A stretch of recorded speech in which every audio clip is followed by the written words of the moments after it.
Hello, everybody, and welcome to the Connected Spirit Podcast. I'm your host, Courtney Dawson. I'm so excited for this week's episode. We're going to be diving into a fascinating topic, something that I absolutely love, and that is the mediumship development circles. We are going to take a look at the history and the evolution of mediumship development circles because they have become this mystery that surrounds their development. So we're going to look at that. We're going to take a look at the origins. We're going to see what happens inside these circles, who are they for, and the incredible benefits that they offer for somebody developing their gifts. Plus, I'm going to share a little bit about my own experience and journey sitting in a mediumship development circle. And then also, I want to touch on the renowned Hanan Swaffer Circle. It's exciting. I love it. So let's dive into this week's episode.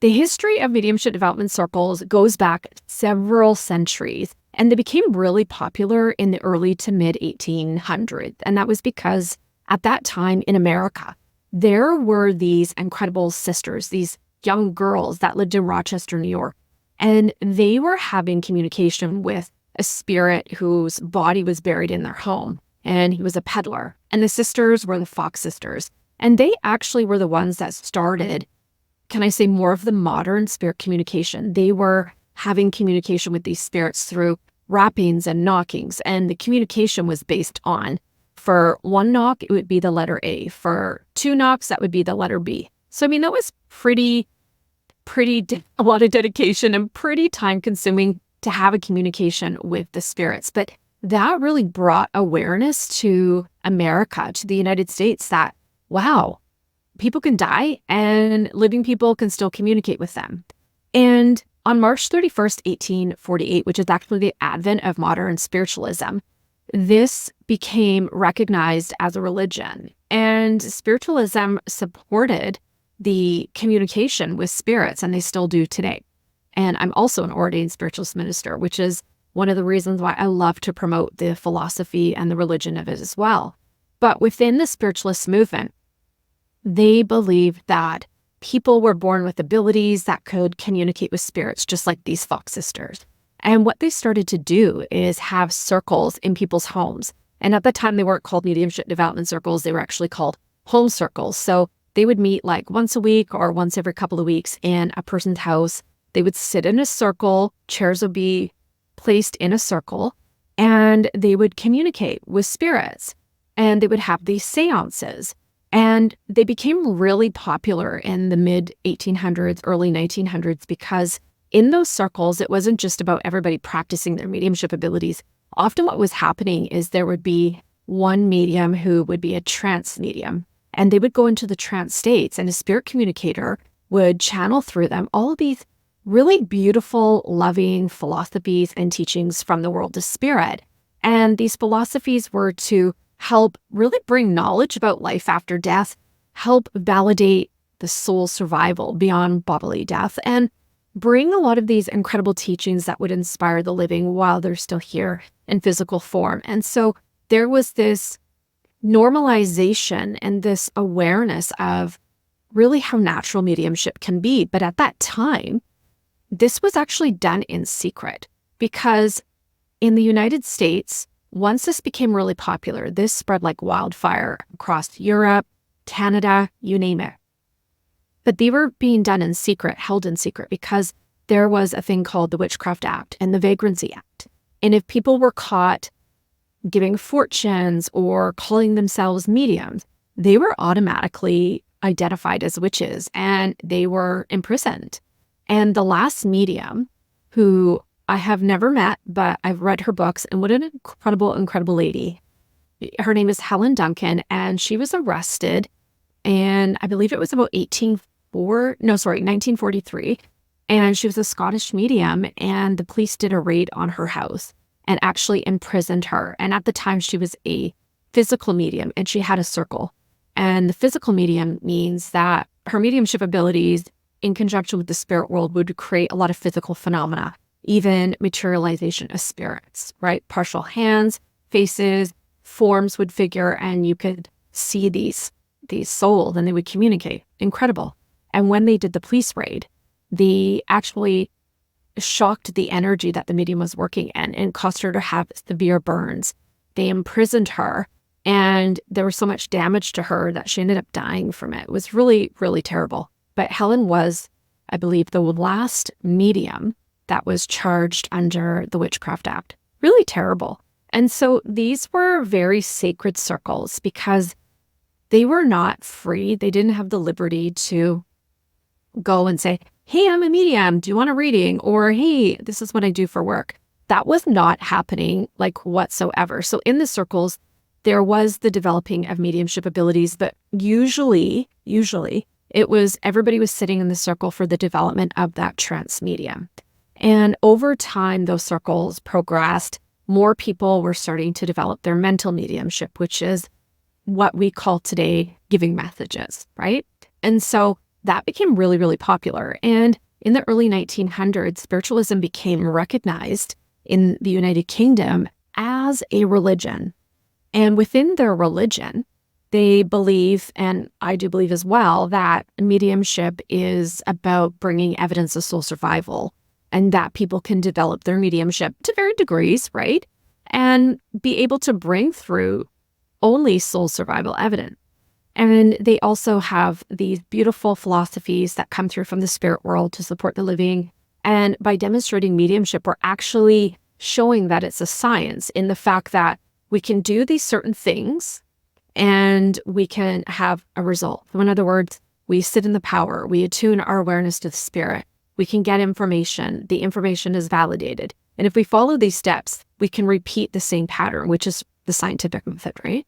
And so this became really, really popular. And we don't have the Witchcraft Act in Canada anymore. I believe that was canceled in 2016. But people were still getting charged. Not really imprisoned in Canada, but it definitely was huge in Europe. Absolutely. And so once that was eradicated, the spiritualist churches were promoting the development circles and they would host them in their centers, in their churches. And so they have really given the opportunity for people of all different backgrounds to be able to make those connections with the spirit world, to develop their natural mediumship abilities and bringing through this awareness that we don't just physically die, our soul continues. And so this was really, really important time in the 1800s and the 1900s, because the things that were happening in the circles really very much mimicked a lot of the so-called miracles that were happening and noted in the Bible, right? And we understand like a lot of these things that were happening in the circles weren't miracles. They were actual physical phenomena, psychic phenomena.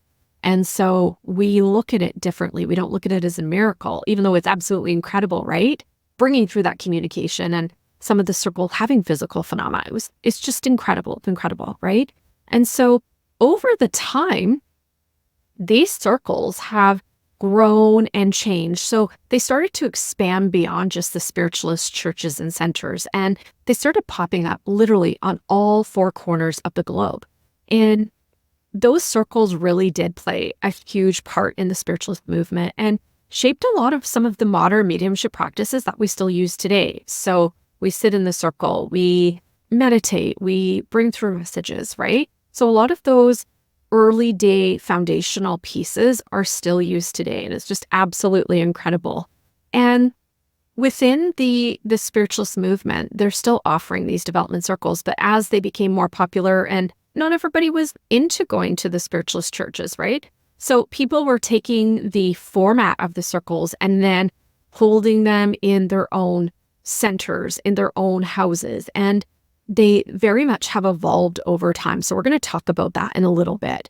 And I think the circles, what was really important is that in those early days, it wasn't just about teach me how to develop mediumship so I can become rich and famous as a medium. It wasn't about teach me how to develop my mediumship abilities so I can quit my job and make a lot of money. In those early days, those mediums, the very popular mediums, right? They were not taking a penny, not a single near dime for any of the mediumship that they were doing. Because back then there were so many fraudulent mediums, there were so many charlatans. And so the idea and the belief is that if they weren't taking money for it, people couldn't accuse them and saying that they were just making these things up just for money, right? So incredible mediums like Estelle Roberts, Eileen Davies still works today. She's incredible. She's my mentor. But Eileen Garrett, some of these beautiful mediums, they were not taking a dime. They just weren't. And so we look at some of those really humble beginnings. And as a mediumship teacher myself, I like to incorporate that because mediumship isn't just about making a career, even though, I've made a career out of it. But really at its core, it's about healing. It's about this awareness that our souls continue to exist and the realization that our souls are always communicating with the other side. It's just our mind that is beginning that remembrance when we start in the development, if that makes sense. And so these circles have really grown from the churches, and you can find them just about anywhere right now. You can find them in person. You can find tons of circles online. And I always recommend the spiritualist circles because they really do have a good format. They've got the right philosophy. They have the right intention. And for me, I just think it's incredible. I do want to share with you one of the most popular mediumship circles that has ever existed. And this was the Swaffer circle. And I want to talk to you a little about Swaffer. So he is, or was rather, a gentleman who was born in 1879. He lived in Linfield, Sussex, and he was the oldest kid of 8 children. And he actually trained to be a reporter and worked for the Daily Mail for 17 years in the UK. And he was a journalist. And then around 1930, the early 1930s, he became really interested in spiritualism because everywhere in the UK, these spiritualist churches were popping up everywhere, right? And even if you go to the UK today, which I've been there several times, there are spiritual centers everywhere. And he actually started a mediumship circle in 1932. And that circle met for 40 years. 40 years, like commitment to the spirit world, like none other. And in that circle, there were so many amazing things that have been documented. There was physical phenomena, and there was the really famous spirit guide, Silver Birch. And Silver Birch was a beautiful, beautiful soul, a beautiful spirit guide who channeled through the medium Maurice Barbanel.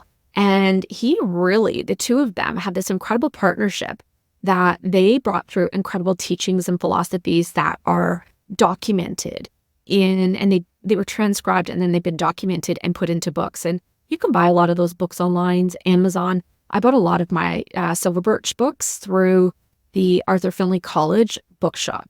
So if you're interested in those books, you can take a look at them. I highly recommend that. And it was really neat because in that circle, what happened in the circle stayed in the circle for a very, very long time. Again, it was really secretive. And Maurice Barbanel was also the editor of Psychic News, which is a psychic newspaper that's still in publication today.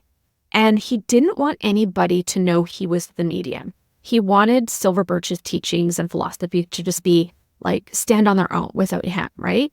And so what was really cool is by the time Silver Birch's identity was revealed, his teachings had gained considerable recognition. Like they were known worldwide, legit. It was incredible. And then around the 1950s, Swaffer wrote For the People and then continued his work until he passed in London when he was 82 in 1960. That circle, Swaffer, he didn't charge a penny for people that came to see Maurice Barbanel go into the trance states and channel Silver Birch. But they sat in this circle to allow that soul to come through and bring through incredible inspiration to those that were there. And so, yeah, do some reading on that. That's just the short version of it. So let's take a look at what happens inside a mediumship development circle. Why is it called a circle?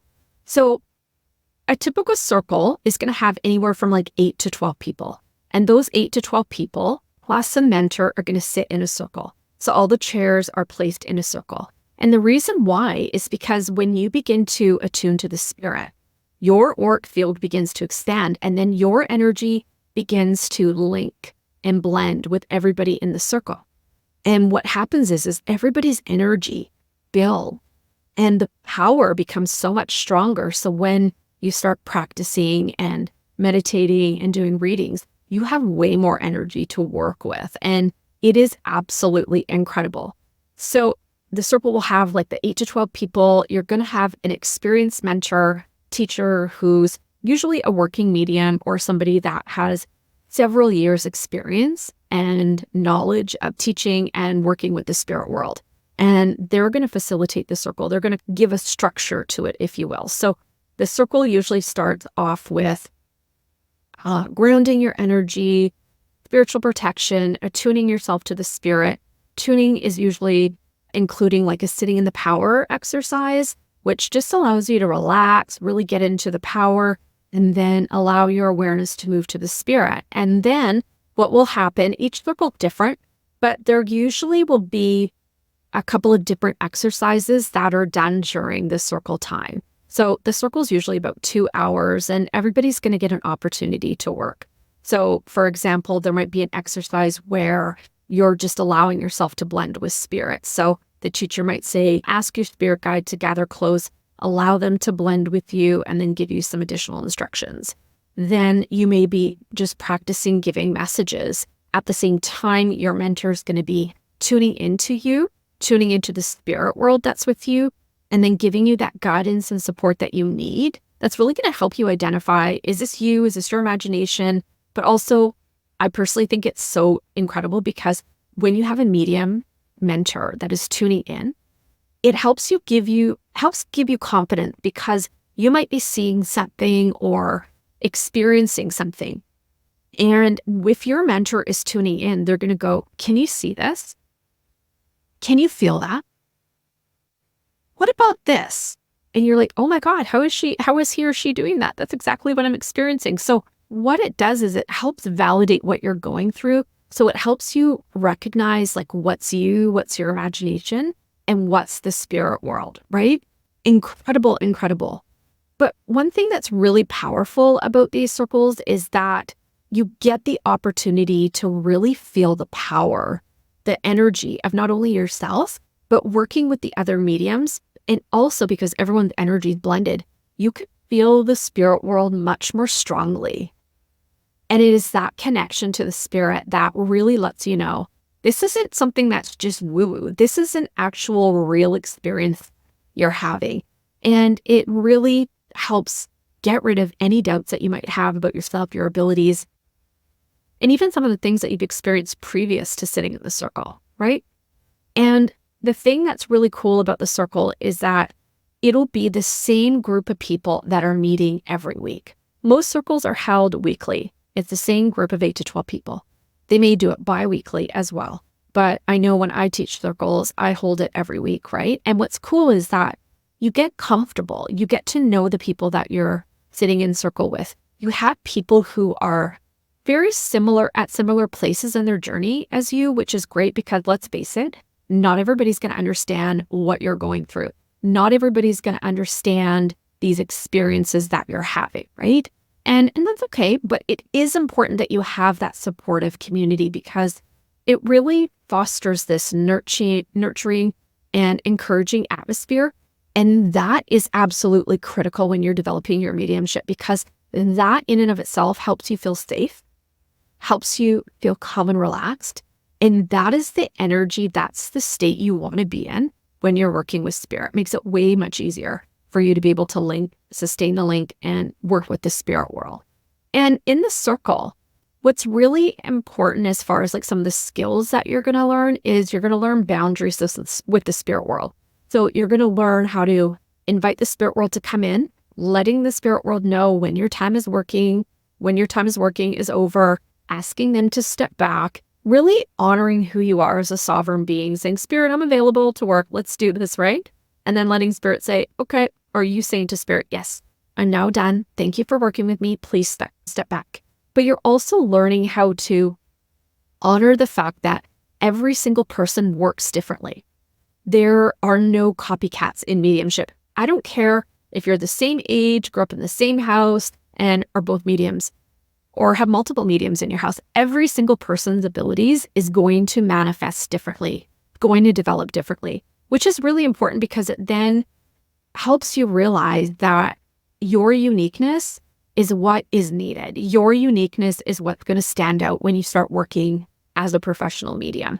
And some of the skills that you're going to learn as well is how to give a private one-to-one reading, how to do gallery readings, how to allow yourself to lean in more to your mediumship abilities, how to allow the spirit world to blend with you more. I've done a lot of inspirational speaking where when I was sitting in circle, I allowed the spirit to blend with me and they would speak through me. And I'd have really no awareness of what was said afterwards. And sometimes the spirits that would speak through me would be 10, 15, 20 minutes. And I'd have no recollection, but whatever came through was accurate, specific. Some of it was very philosophical and totally outside of my normal lingo. There's so many things that can happen in a circle that are beyond just giving and receiving messages, right? It's so incredible. And it's this beautiful sacred space where you and the spirit world can get together. It is you setting an appointment saying, I am here. These 2 hours I'm committing to my development and nothing else matters at this time. And when you make that appointment with spirit, they're always going to show up. And so it is your duty when you're sitting in the circle to show up, not just for yourself, not just for the spirit world, but also the people that you sit with, because your energy builds with everybody. So I know that some people will join a circle and then they're not consistent. Those people usually get removed from the circle fairly quickly because what happens is they're leaving an energetic gap. And like I mentioned earlier, when the energies blend, everybody's energy overlaps. Well, you need that, right? And so it's really important that you keep your commitment if you're in a development circle. And also, too, when you start developing your mediumship and within the development circle, there's going to be a lot of personal growth that takes place. There's going to be a lot of your own emotional pains, wounds, triggers, things that are going to come up to be revealed and then healed, right? And I shared this in their episode. This I definitely see happen in my classes, right? Ethical Mediumship Made Easy. And that will come up. And spirit may have somebody bring through a message that brings up a past wound that's not been healed. And spirit very intelligently and consciously does that to help you heal. Because the more you heal, the more you embrace your calling, the more that you allow yourself to really embrace your gifts, and the clearer that your mediumship abilities become.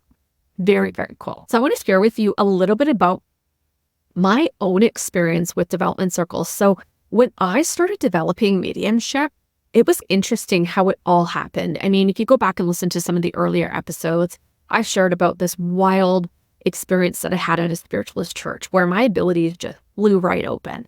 And I didn't know what to do with them. I had spirits showing up all the time. I didn't know what to do. I couldn't get rid of them. They were very intrusive, right? And I couldn't manage my abilities. So I went back to the spiritual church and I said, you guys, this is what's happening. I don't know what to do, right? And they said, come in, let me show you how to ground and use spiritual protection. And then I was able to bring my awareness, contract it, and be able to have a little bit of control over it. But very quickly I said, I've got these abilities. I'm having this experience. I don't know what to do with it. And they said, well, you need to sit in a circle. Oh, well, what's a circle? And so I was told what a circle was. They said, oh God, I would love to get in one.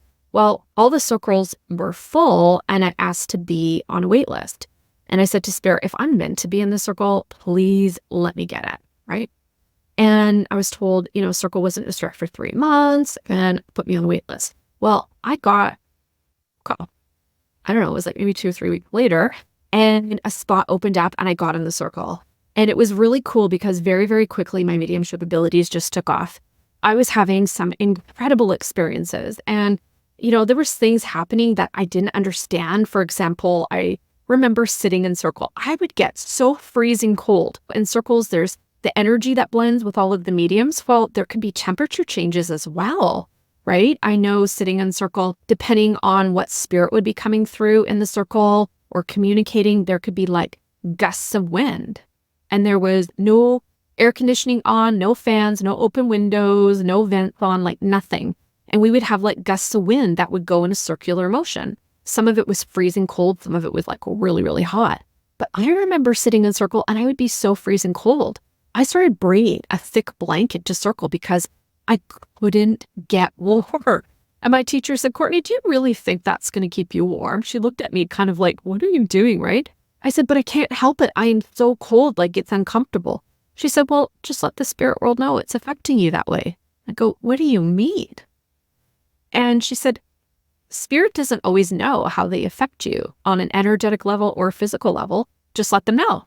I go, oh, okay. I didn't know that. So that was a skill that I picked up in sitting in circle, communicating, letting the spirit world know what you need, right? So I told them, I said, spirit, you guys, this is just too cold. It's unmanageable. I feel like I'm in an ice box. And what do you know? They changed it. So that was good.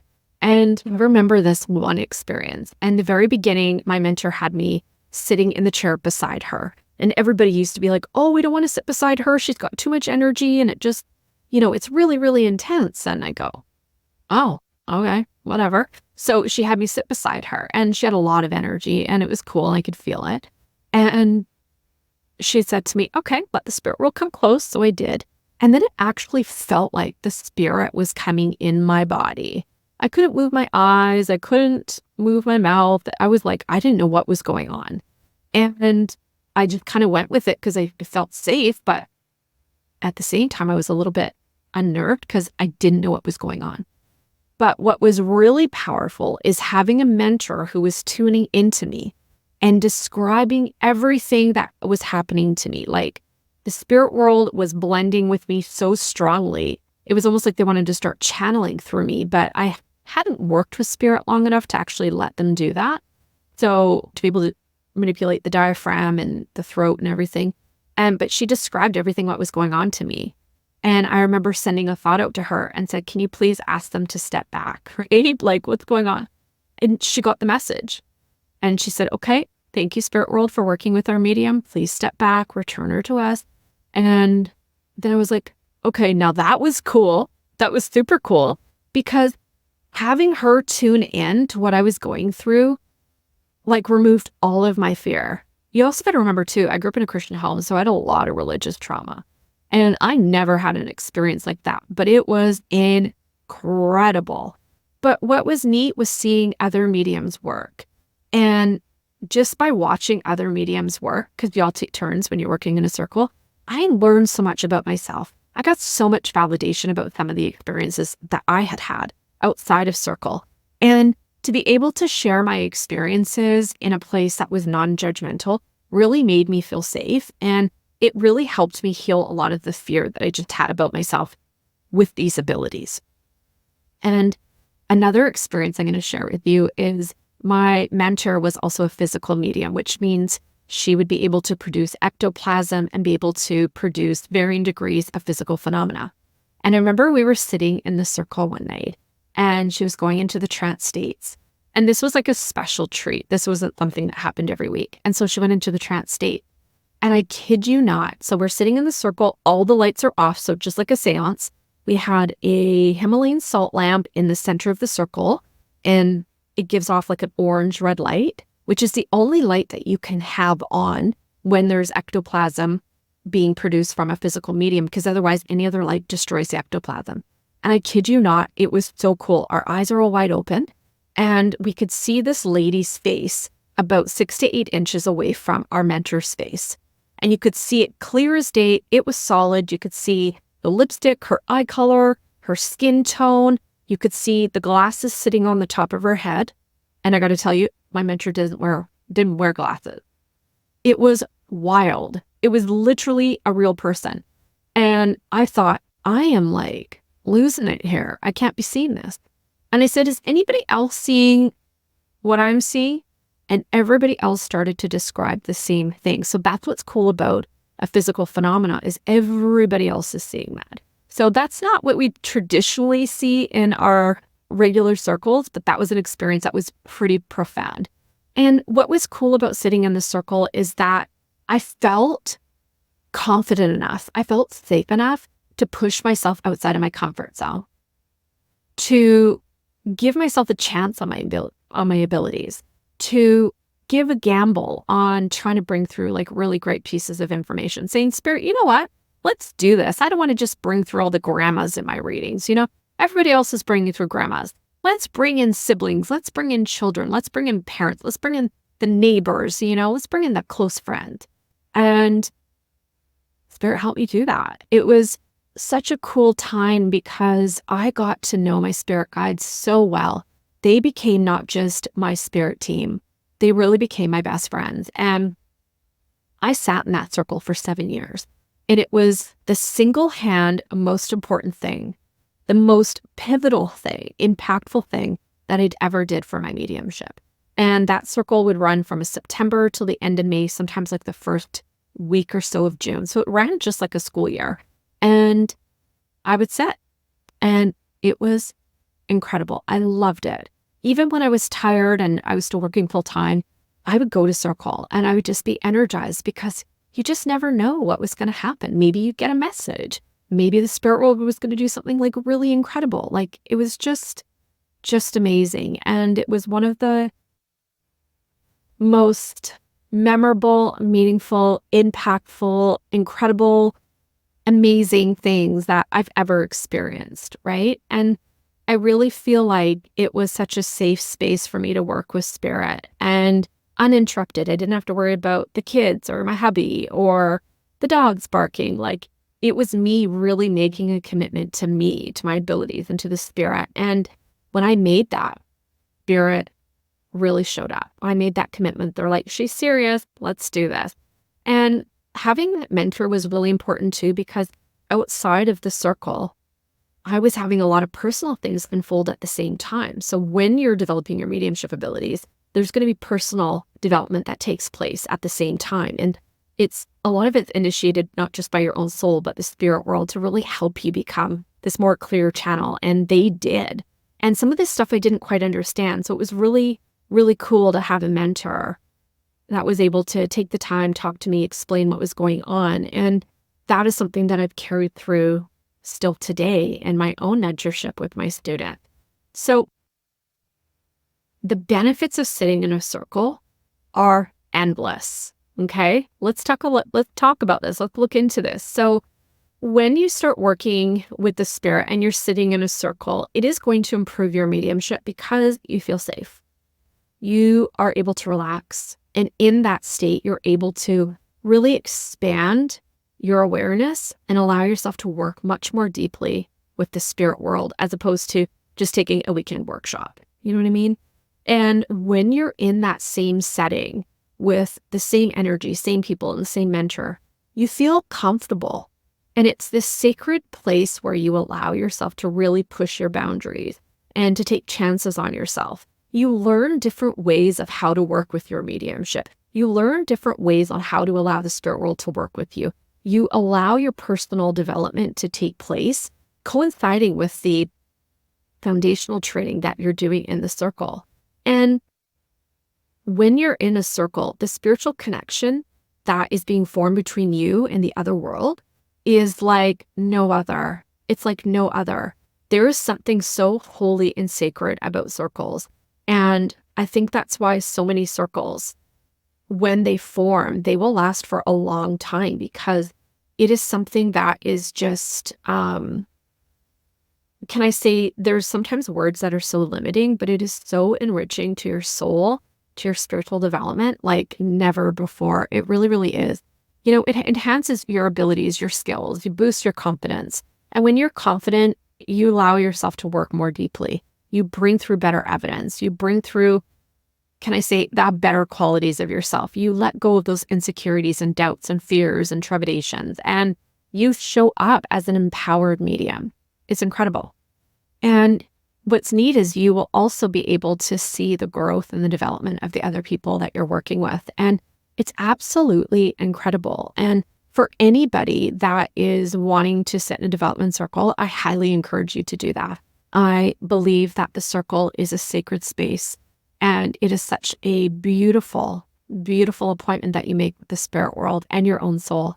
And I can't say nothing but good things about it. And so when you're choosing a circle, look for somebody who has experience running circles, somebody who is an experienced medium that has more than just a couple of years of running circles, knows the format, and also look at some of their philosophy behind what the circle is about. Because as a mediumship teacher, my philosophy for the circle is about allowing the two worlds to meet, allowing your abilities to flourish, while allowing the spirit world an opportunity to bring their awareness and their teachings to the physical world, to bring that evidence of soul survival and to inspire the living, to comfort the bereaved, right? It's beautiful. It's absolutely beautiful. And if you've never sat in a mediumship development circle, I'm encouraging you, I'm inviting you to come check out one of mine. I've got a free mediumship development circle. It's going to be a 90-minute circle. It's going to be held on Wednesday, July 24th. And you can just register now by clicking in the show notes. Come check it out. See if it's something you're interested in. I'm telling you, when you have this incredible experience of the circle, you're going to be like, sign me up, because it is unlike any other method of developing your mediumship abilities. I mean, I teach classes, I teach courses, I do workshops, but a circle is something that is just so precious that if you are really serious about up-leveling your mediumship abilities, or you're somebody who is not afraid to be wrong, you're somebody that is ready to step into your power and just need someone to show you, get into a circle. Come check this circle out, okay? And with that, I hope you enjoyed this episode. It was so much fun just going back in time, sharing some of the history and also some of my experiences. I gotta say, I'm actually considering sitting in a circle again myself. I've got an opportunity to sit in one, and I might do it because the camaraderie, the learning, the friendship, the development that takes place is just second to none. So, I think we always can be open to learning more, no matter how long you've been doing this. So until next time, friends, stay connected to your own spirit and keep shining bright.